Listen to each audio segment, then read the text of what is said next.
morning, everyone. My name is Locke Bowman. My first name is spelled L-O-C-K-E. My last name is Bowman, B-O-W-M-A-N. I am with the law firm of Loevy, L-O-E-V-Y, at Loevy. This morning, and I should say, before I make a short statement, that behind me are a number of petitioners and folks with a concern for accountability and justice in Cook County in the aftermath of the criminality of Operation Midway Blitz, and several people will be addressing you this morning, starting with Commissioner Jessica Vasquez.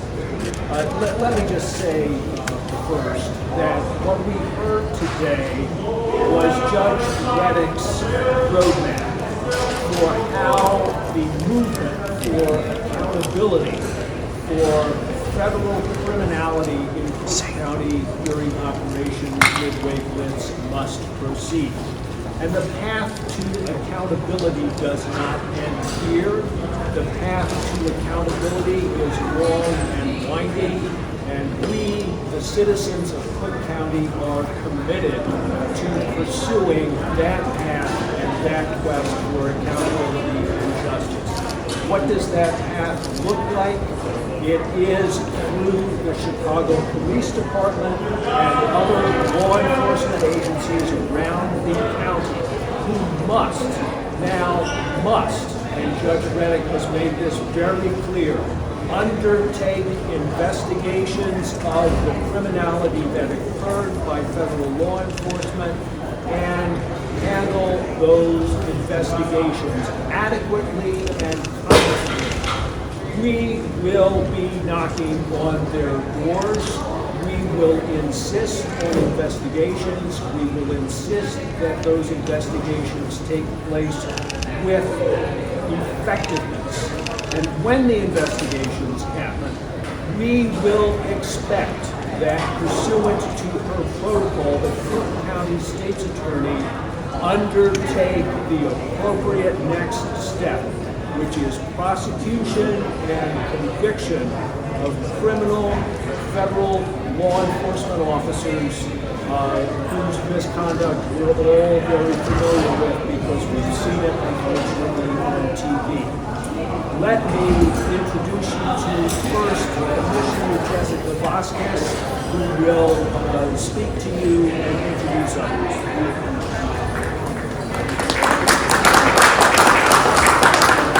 Good afternoon. My name is Jessica Vasquez. I'm the District County Commissioner. I'm one of the over 400 petitioners. And first I want to thank our attorneys at Loevy and Loevy for bringing forward this petition, for working with us. As mentioned earlier today, this is not the end. This is in fact the first step in our fight for accountability. And that fight is a long one, but we are committed to fighting for justice. Judge Reddick's ruling today affirmed that the state's attorney has a responsibility to deliver comprehensive justice. And we will be seeking that. Through the Illinois Accountability Commission, we have learned that there are hundreds of incidents that occurred throughout Operation Midway Blitz, including the arrests of 75 American citizens, warrantless arrests. These are crimes that must be prosecuted, and we will be working hard to make sure that all parties are held accountable so that we can have the comprehensive justice that our communities deserve. And I would like to introduce the Honorable Judge Ruben Castillo, who is also the chair of the Illinois Accountability Commission and a petitioner.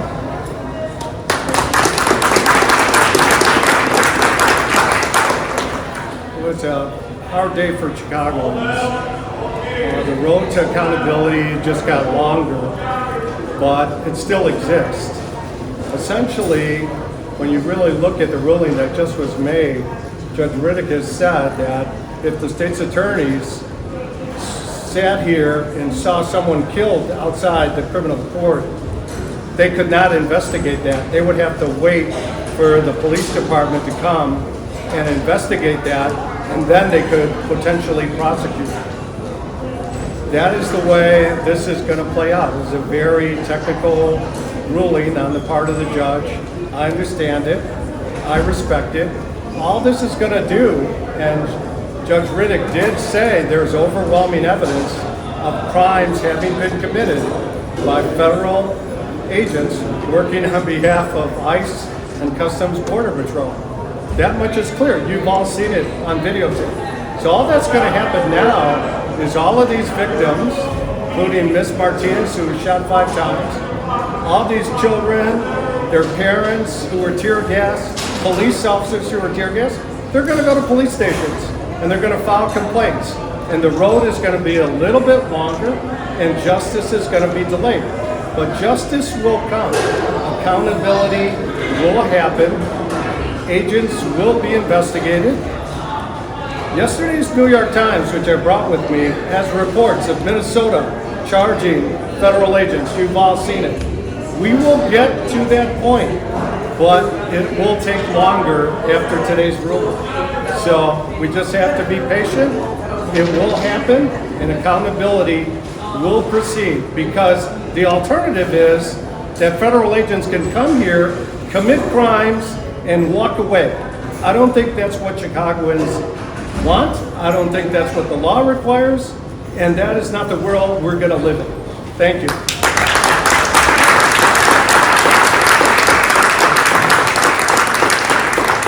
Next, we have a community leader with HANA Center to speak as well.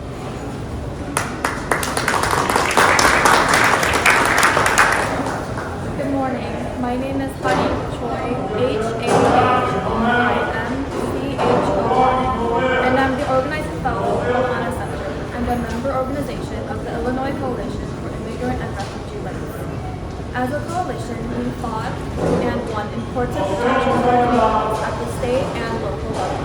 We know that there is no accountability for ICE unless our communities organize and push for it. We are here today because we continue to see how ICE's actions impede on our individual and collective rights, regularly violate our right to due process, and undermine our conversation. At HANA Center, we are organizing and serving Korean and multi-ethnic immigrants in Chicago and the suburbs. We have seen firsthand how ICE presence creates fear and uncertainty for immigrant families in our communities, especially around Loevy Plaza, where HANA's Northwest Suburban office is located.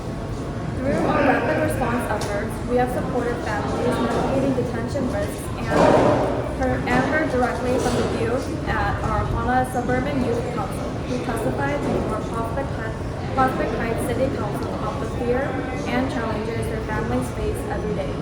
No one should have to live in fear while going to work, attending school, or simply being present in their own community.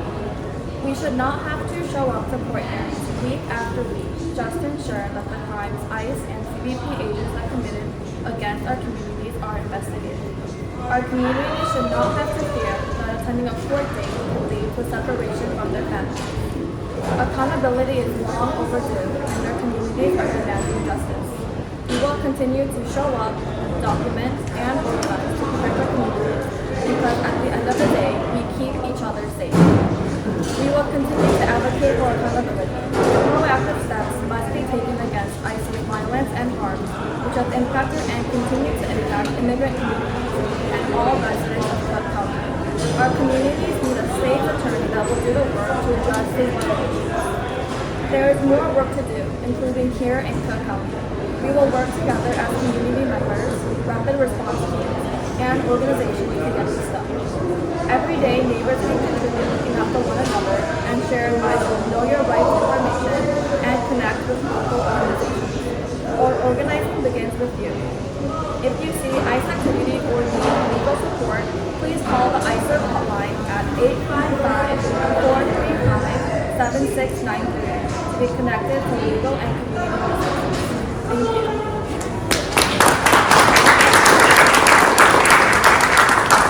Our last speaker, briefly in Spanish, will be Cook County Commissioner Alma Anaya.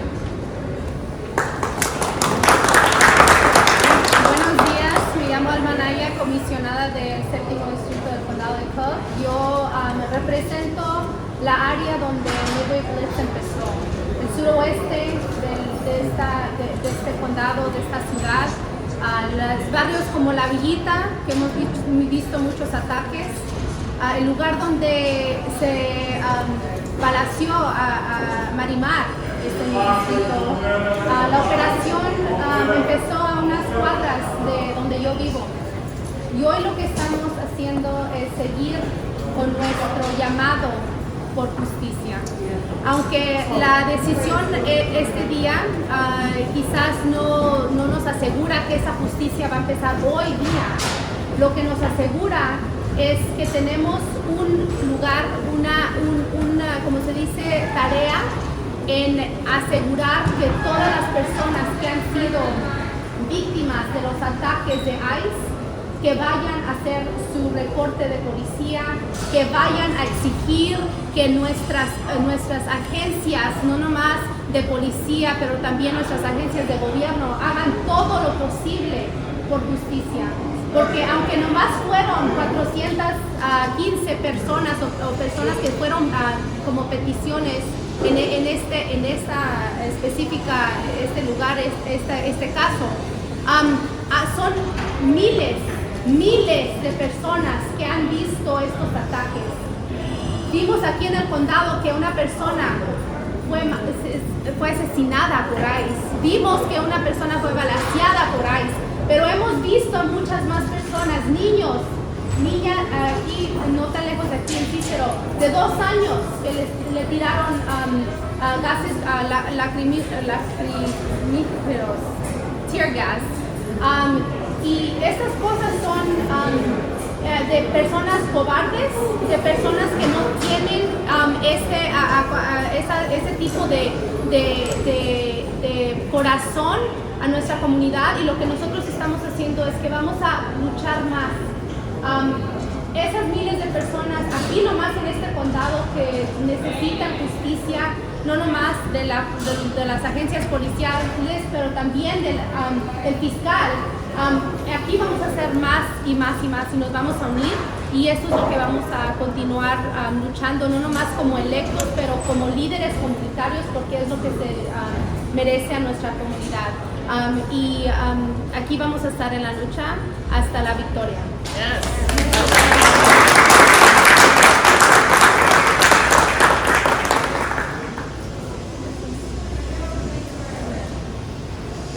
If there are questions, Yeah, there's 2 steps in this process. Citizens make complaints to the police. Police refer to the County State's Attorney. Now, we heard that supposedly there have been no referrals until the state did so. But in the whole galaxy of citizens, non-citizens who witnessed crimes, do you find it credible that absolutely no one in Cook County referred a single matter to any of the various police agencies asking for them to investigate something they witnessed or were themselves a victim of? well, I do find that hard to believe, and the evidence to the contrary begins with the 911 call that Marimar Martinez made to the Chicago Police Department as she had just been shot and grievously wounded. There were Chicago police officers who witnessed crimes occurring all around them, and that happened thousands of times all over the city. There is no reason why the Chicago Police Department apparently would have undertaken that is zero investigations. I do find that incredible. I find it disappointing.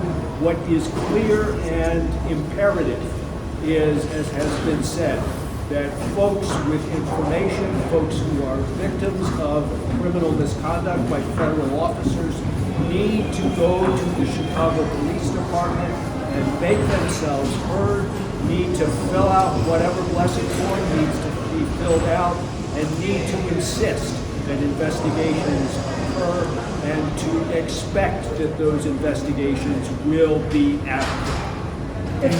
And yet the FOIA that was filed, if I'm understanding it correct, the police department, the Chicago Police Department, alleged that they had received 0 complaints. Is that correct? The Chicago Police Department told us that they have no documents relating to any investigation of a crime committed by a federal officer during Operation Midway Blitz. We can draw our own conclusions from that. Now, to your point of calling on people to go to the police department and file those reports, Judge Castillo, you mentioned it as though this was not an if, but this is going to happen. Has there been some work already been going on behind the scenes to prepare for this eventuality with some of the victims that may be your commission interviewed? Yes, yes. And those complaints will be made by those who didn't make complaints. But I cannot emphasize enough, our commission found that a lot of people went to police officers and were told by police officers there's nothing they can do because they're federal agents. We can't investigate them. So they did not write down the complaints, and that is why there's no written record. But the oral complaints were made. I myself listened to a tape of Miss Martinez right after she was shot. She called 911. She got an operator, and they said, "Who shot you?" And she said, "A federal agent." Now, there's no written report, but even if I have to walk her to the police station myself, she will go to the police station. And she has indicated that will happen. Because, it's very disappointing, all these technicalities that are occurring. There's a lot of resistance institutionally to the idea that federal agents should be investigated. I'm not saying that they're all going to be convicted. I'm not saying even that they're all going to be prosecuted. But should they be investigated just from what everyone has seen on videotape? The answer is an overwhelming yes. But yet there seems to be resistance in this building. There seems to be resistance on the part of other law enforcement agents to take complaints. And we need to get past that. And I think we will, because I think the people demanding accountability are stubborn, and we're fighters, and we're going to see this to the end. This is just one step. It didn't necessarily go our way, but we're going to come back. In step 2 and step 3, you will see that accountability will happen. It will happen. I'm very determined, and so are the other petitioners, so are our attorneys, very determined to have this happen.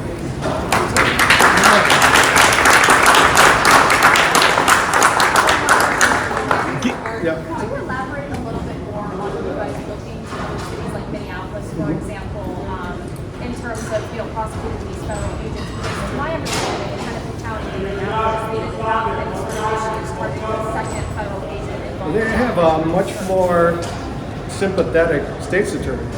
And the state's attorney said, I can investigate. And there is nothing in the law that says that a federal agent cannot be prosecuted by local authorities.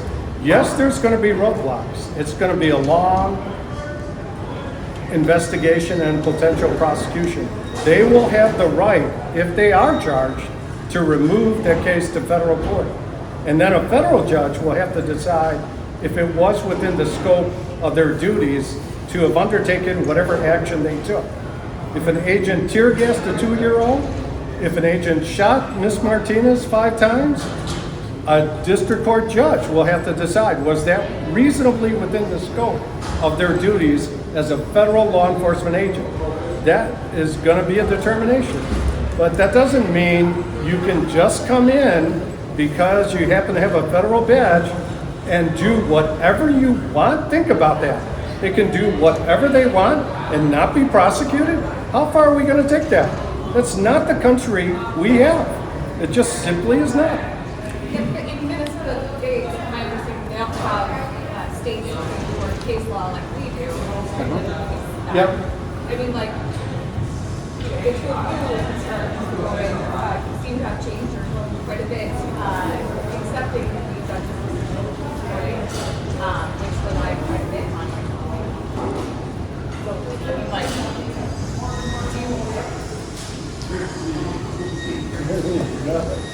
Well, I do want to be clear about a couple of things.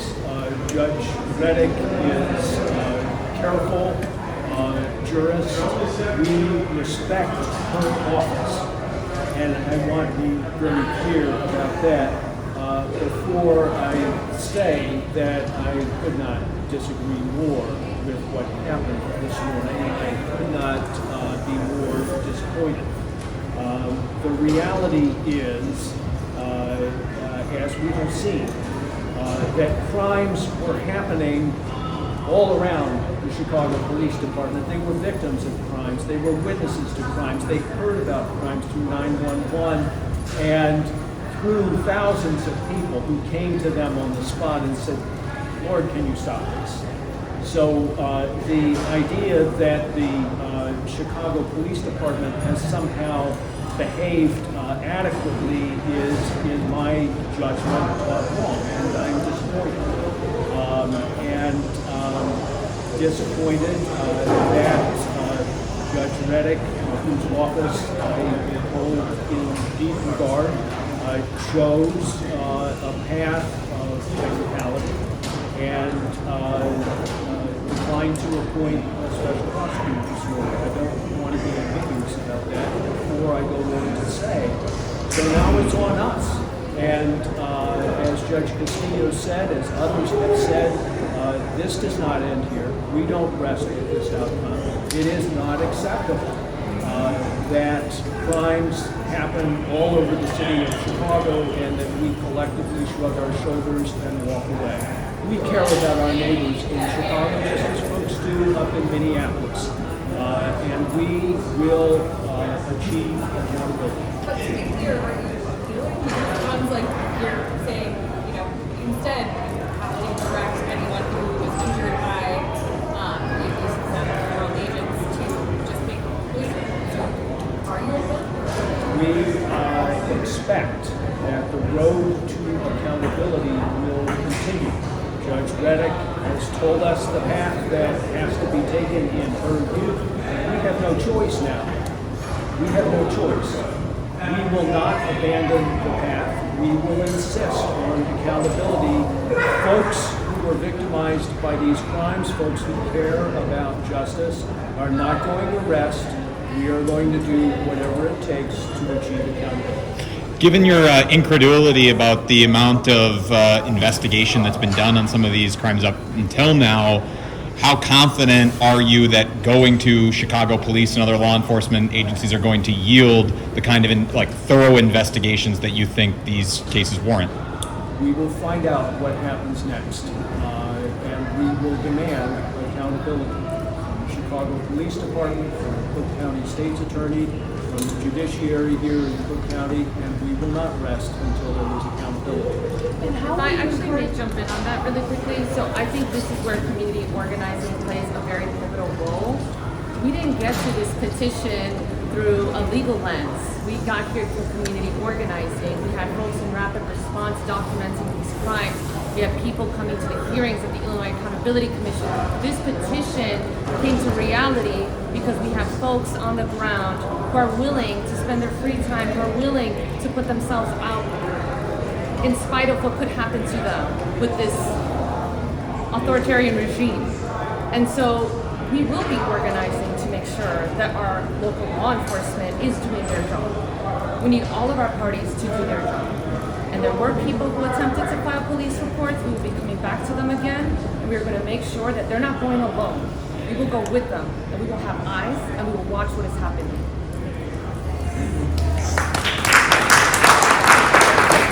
Let me just make one other point, because I want this to be very clear.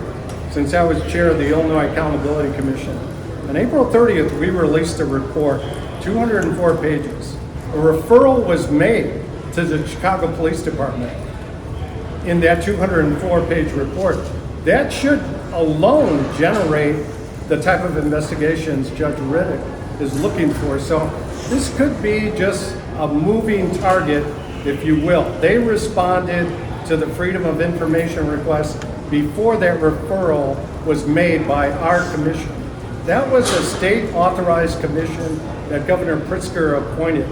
I would think that the circumstances now have changed, and Judge Reddick kept saying during her ruling At this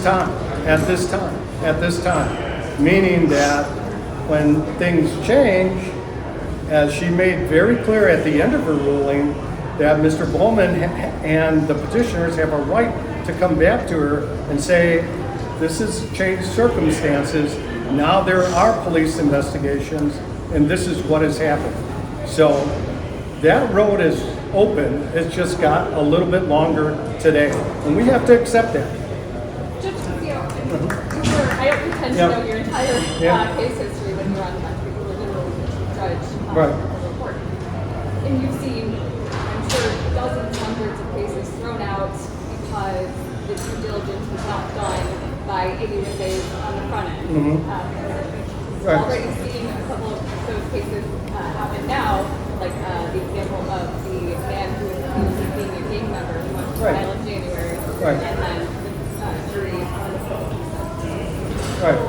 So, I mean, do you not have sympathy for the position that, like, you might think it would be better to wait to increase property? Now, if the judge has not purported to rule on whether the supremacy clause is applicable, like, would it not just be better to wait for a more solid political situation to make sure that agents are brought to justice and not, missed or thrown right at the applicable people to justice? Cases are thrown out and then you can't bring them again. You're saying, when you say a more solid situation, you're saying a different U.S. attorney? Well, it's a Democratic administration. There's a lot of things that could change. First of all, if Congress changes, I think we're going to see congressional investigations. Nothing in the ruling today precludes civil litigation, and we've seen now a lot of civil litigation being filed by these victims. These victims are not going away. They will file civil lawsuits. They came before the Illinois Accountability Commission. I don't think they're going to be bashful about walking into a police station and filing a complaint. I seriously doubt it. Ms. Martinez herself has testified at least 3 times about her shooting. She will walk into a police station. So this is just a delay. It is, one obstacle, and I think it can be overcome. So this is not the end. It's just the beginning of a longer road. And in terms of waiting, no, I think the law is the law. There's no need to wait for political change. No one in this country has immunity. No one. And I keep coming back to the fact that I don't think we want a country where federal agents can come in. How far are you going to take this? Shooting, tear gassing? You could keep going down the list of crimes that Judge Reddick mentioned today. Are we going to just say that can happen and it's okay? It's not okay. It's not okay, and there will be accountability. That is the message. I have a email from CPD right here attesting that there were charges. There was a complaint filed, and they did generate a police report when a breaking man said that federal agents There you trespassed on go. the property and damaged it. So the fact that they confirmed that it was Right. generated, what do you think happened? It just went into the ether? It has to be CPD. Could be, the bureaucracy of how these complaints are kept and maintained by the police department. I think we're going to find out that complaints were made. And I know people went to police officers, and in fact, police officers themselves complained. At our accountability commission, I saw police officers ask ICE agents, do not tear gas. Please do not use tear gas. Agents said, we're not going to do it, and then they did. And they just laughed about it. They tear gassed Chicago police officers. You have videos of that. The media has it, and we have it. So we'll get to the bottom of this. It's just a longer road. Thank you. Thank you all. Thank you.